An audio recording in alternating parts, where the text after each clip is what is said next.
Kita tahu juga, saya juga membaca ada beberapa ekonom yang mungkin tidak terlalu positif melihat pertumbuhan ekonomi Indonesia yang positif.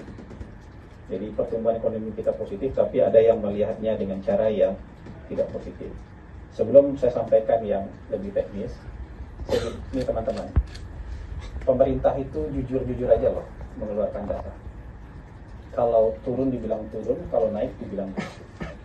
Kuartal 4 2024 itu kan Presiden Prabowo sudah menjabat, ya kan? Presiden Prabowo dilantik Oktober 2024, berarti kuartal 4-nya itu sudah di bawah pemerintahan Presiden Prabowo dengan BPS di bawah Presiden Prabowo. Itu pertumbuhan ekonomi kita 5,02, 5,02. Dikeluarkan apa adanya kuartal 4. Kuartal 1 2025, teman-teman masih ingat gak datanya? Yang dikeluarkan 4,87. Turun kan? Penurunan itu dikeluarkan oleh pemerintahan yang sama, oleh BPS di bawah pemerintahan yang sama. Turun, kita bilang turun. Kuartal kedua naik 5,12, dikeluarkan oleh pemerintahan yang sama, oleh BPS di bawah pemerintahan yang sama. Jadi kalau turun kita bilang turun, kalau kita naik dibilang naik.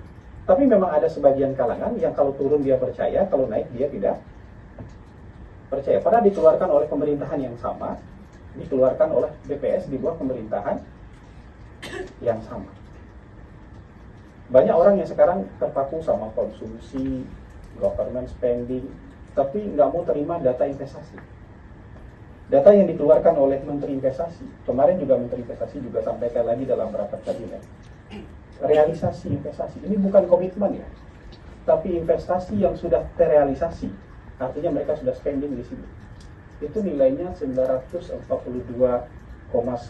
triliun. Hampir 50% dari target investasi tahun ini yang sebesar 1.900 triliun. Dan Menteri Investasi bilang, kami optimis target investasi tahun ini akan tercapai. Dan dari target investasi dan dari realisasi investasi, ini realisasi ya, bukan komitmen, bukan janji, tapi investasi yang sudah direalisasikan di Indonesia sampai bulan Agustus, itu yang tercipta lapangan kerja, serapan dari realisasi investasi ini sudah 1,259 juta tenaga kerja. 1,259 juta tenaga kerja, 1.259.868 tepat. Lapangan kerja yang tercipta. Jadi ini data ini. Jadi ada konsumsi, ada investasi, ada government, ada properti. Di sektor lapangan usaha misalnya, sektor industri manufaktur kita tumbuh 5,6%. Ya, investasi yang tadi ini tumbuh 6,99%.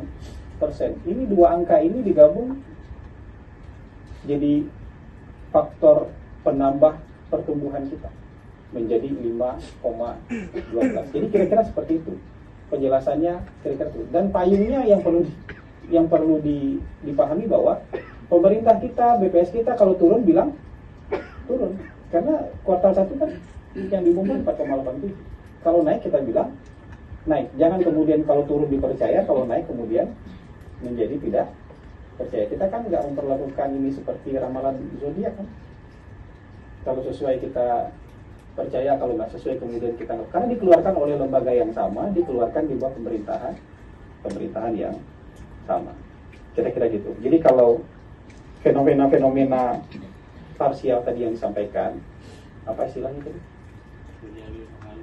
Rojali, Rohana, kita mungkin masih melihatnya dalam ekonomi konvensional. Sementara sekarang ekonomi itu berkembang sekali kan, model dan cara jual beli juga berkembang. Sektor logistik kita tumbuh loh. Coba lihat datanya dalam laporan BPS, sektor logistik kita tumbuh. Artinya kalau sektor logistik dan pengiriman barang tumbuh kan yang dikirim itu barang. Kalau yang dikirim barang atau yang dikirim atau ada pergerakan orang, itu kan artinya ada jual beli. Dan mungkin jual belinya tidak lagi di toko-toko konvensional, tapi mungkin sudah lewat marketplace, lewat platform yang lain. Ya, karena sektor logistik kita tumbuh cukup tinggi. Jadi ini yang bisa saya jelaskan kepada teman-teman. Jadi kita harus open minded nih, dengan cara berpikirnya lebih terbuka. Jadi nggak terpaku kemudian dengan cara berpikir yang old school dan konvensional, kira-kira begitu.